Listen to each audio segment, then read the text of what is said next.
Selamat datang di channel YouTube Sentra Kompetensi, channel yang menginformasikan seputar pendidikan, pembelajaran, dan regulasi-regulasi di bidang pendidikan. Pada kesempatan ini, channel ini akan menginformasikan, membahas rincian komponen penggunaan dana BOS kinerja, dana BOP PAUD, dan BOP kesetaraan tahun 2024, terutama bagi sekolah yang melaksanakan program sekolah penggerak, kemudian program sekolah penggerak pengimbasan, maupun sekolah yang memiliki kinerja baik dan juga sekolah yang memiliki prestasi baik. Ini menurut Permendikbudristek nomor 63 tahun 2023. Mari kita simak aturan ini. Rincian komponen penggunaan dana BOS, dana BOP PAUD, BOS kinerja tahun 2024. Ada 7 kategori. Pertama, penggunaan dana BOP PAUD kinerja sekolah yang melaksanakan program sekolah penggerak. Yang kedua, penggunaan dana BOP PAUD kinerja untuk satuan pendidikan yang melaksanakan program sekolah penggerak yang ditetapkan sebagai pelaksana program pengimbasan. Yang ketiga, penggunaan dana BOS kinerja sekolah yang melaksanakan program sekolah penggerak. Kemudian yang keempat, penggunaan dana BOS kinerja untuk sekolah yang melaksanakan program sekolah penggerak yang ditetapkan sebagai pelaksana program pengimbasan. Kemudian yang kelima, penggunaan dana BOS kinerja sekolah yang memiliki prestasi. Dan keenam, penggunaan dana BOS kinerja sekolah yang memiliki kemajuan terbaik. Dan terakhir, penggunaan dana BOP kesetaraan kinerja sekolah yang memiliki kemajuan terbaik. Mari kita lihat satu persatu sehingga tidak ada kesalahan dalam penggunaan dana. Ini mengingatkan satuan pendidikan yang mengelola program sekolah penggerak sehingga tidak ada salah penggunaan dana yang telah diberikan oleh pemerintah. Pertama, rincian komponen penggunaan dana BOP PAUD kinerja sekolah yang melaksanakan program sekolah penggerak. Kemana saja dana bisa digunakan? Pertama, pengembangan sumber daya manusia. Ini merupakan komponen yang digunakan untuk pembiayaan dalam kegiatan penguatan sumber daya manusia dalam rangka pelaksanaan sekolah penggerak. Misalnya, identifikasi pemetaan potensi dan kebutuhan pelatihan, ini bisa digunakan. Kemudian yang kedua, penggunaan pelatihan GRIAN atau in-house training IHT di satuan PAUD. Itu boleh digunakan. Yang ketiga, penguatan komunitas belajar bagi kepala satuan PAUD dan pendidik. Yang keempat, pelatihan bersama komunitas belajar di satuan pendidikan tersebut. Kelima, pelaksanaan diskusi terpumpun atau terpusat bersama dengan guru SD kelas awal, karena ada kaitan antara TK PAUD dengan SD kelas awal, jadi boleh digunakan. Kemudian peningkatan kapasitas literasi digital dan atau kegiatan lain yang relevan dalam rangka pelaksanaan pengembangan sumber daya manusia. Jadi di luar yang 6 masih boleh digunakan asalkan terkait dengan pengembangan sumber daya manusia. Itu yang pertama. Yang kedua, bagian B-nya, boleh digunakan dana itu untuk pembelajaran kurikulum merdeka. Ini merupakan komponen yang digunakan untuk pembiayaan dalam kegiatan pembelajaran bagi peserta didik yang berorientasi pada penguatan kompetensi dan pengembangan karakter. Misalnya, penyediaan atau pencetakan panduan dan buku untuk kebutuhan pendidik dan peserta didik terkait pembelajaran kurikulum merdeka. Yang kedua, pelaksanaan pembelajaran kurikulum merdeka termasuk pembelajaran berbasis proyek atau P5, bisa juga. Kemudian kegiatan lainnya yang relevan dalam rangka pelaksanaan pembelajaran kurikulum merdeka. Jadi boleh, asalkan masih terkait dengan kurikulum merdeka. Bagian C, satuan pendidikan PAUD itu boleh menggunakan digitalisasi sekolah. Ini merupakan komponen yang digunakan untuk pembiayaan kegiatan penggunaan dan pemanfaatan platform digital yang mendukung pelaksanaan program sekolah, misalnya di PMM. Ini bisa digunakan untuk penguatan infrastruktur listrik, penguatan infrastruktur internet, kemudian kegiatan implementasi digitalisasi sekolah, dan juga kegiatan lain yang relevan dalam rangka pelaksanaan digitalisasi sekolah. Selanjutnya dana itu digunakan untuk perencanaan berbasis data. Ini merupakan komponen yang digunakan untuk pembiayaan kegiatan yang mendukung perencanaan berbasis data pada satuan pendidikan PAUD tadi. Misalnya kegiatan refleksi dari satuan pendidikan, yaitu membaca rapor pendidikan, rapor PAUD. Kemudian ada kegiatan perumusan visi misi satuan pendidikan terkait program dan kebijakan pelaksanaan program sekolah penggerak. Nah, ada 4 tadi sub-sub topik yang harus digunakan dana yang disediakan oleh pemerintah. Dan ketiga, ini masih bagian D, poin D, kegiatan koordinasi dan konsultasi terkait perencanaan berbasis data, kemudian penguatan kapasitas tata kelola satuan pendidikan, dan juga kegiatan lain yang relevan dalam rangka pelaksanaan perencanaan berbasis data. Jadi ini boleh dijabarkan lagi, dirincikan, asalkan dia dalam substansi tadi perencanaan berbasis data. Itulah yang bisa digunakan penjabaran dari BOS kinerja BOP PAUD. Sekarang yang kedua, komponen penggunaan dana BOP PAUD kinerja untuk satuan pendidikan yang melaksanakan program sekolah penggerak tapi sudah ditetapkan dia sekolah pengimbasan. Ini bagi sekolah-sekolah yang sudah beberapa tahun melaksanakan sekolah penggerak. Nah, ini pembinaan dan pengembangan transportasi kepada satuan pendidikan.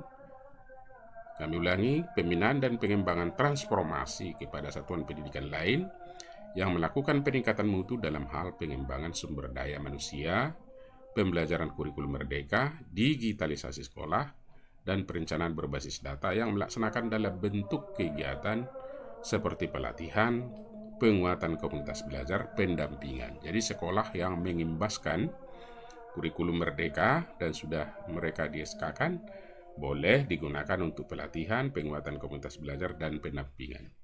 Itu poin yang kedua. Yang ketiga,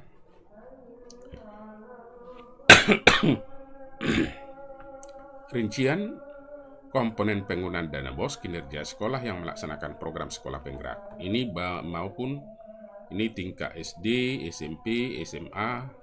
Nah, ini secara umum. Dan ini masih di angkatan baik itu angkatan 1, angkatan 2, dan masih ada juga menggunakan dana BOS kinerja ini angkatan 3. Boleh digunakan pertama pengembangan sumber daya manusia. Apa yang digunakan di sini? Ini merupakan komponen yang digunakan untuk pembiayaan dalam kegiatan penguatan sumber daya manusia. Atau sumber daya manusia maksudnya ya bisa pendidik dan tenaga kependidikan dalam rangka pelaksanaan sekolah penggerak.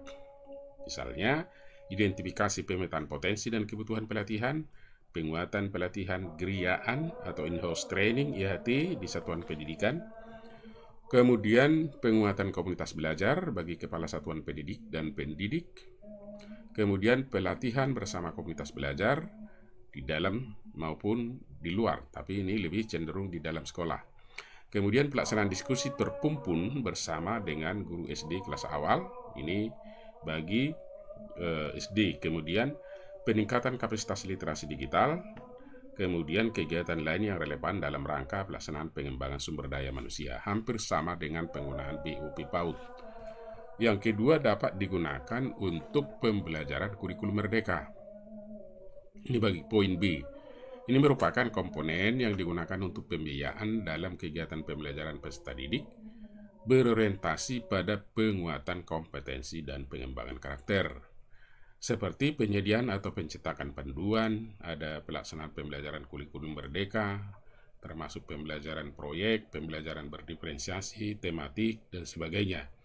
Kemudian kegiatan lain yang relevan dalam rangka pelaksanaan pembelajaran kurikulum merdeka.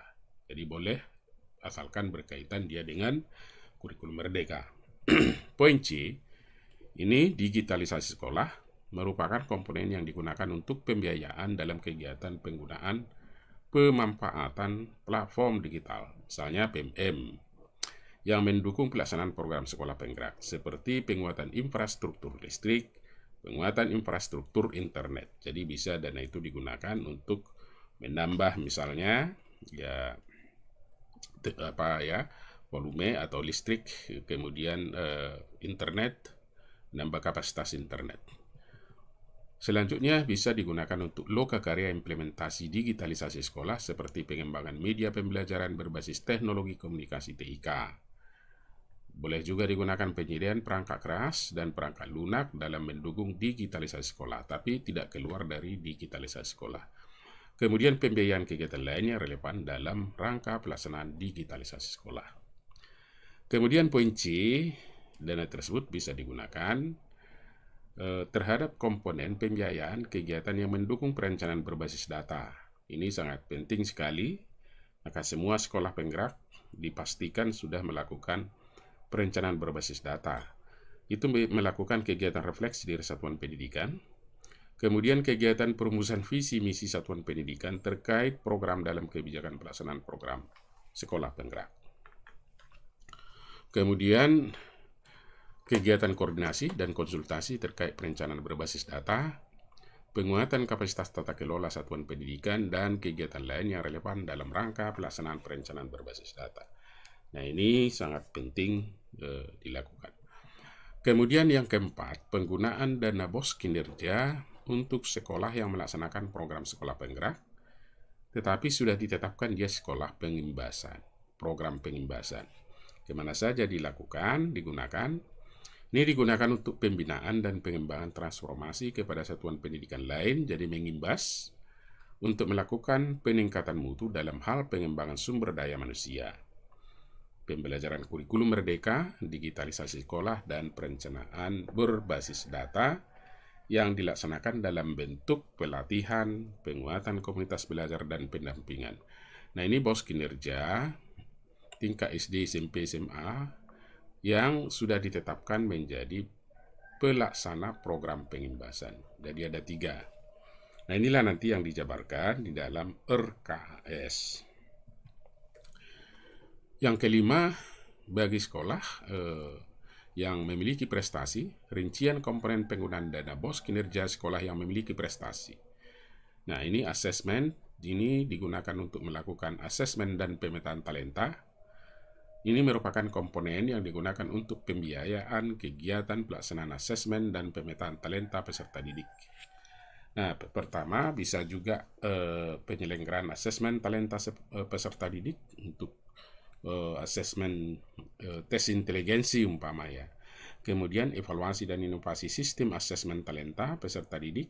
Kemudian kegiatan lain yang relevan dalam rangka pelaksanaan asesmen dan pemetaan talenta. Jadi pemisahan ini bisa dipelajari bagaimana pengkaderan potensi anak-anak kita maupun tenaga kependidikan.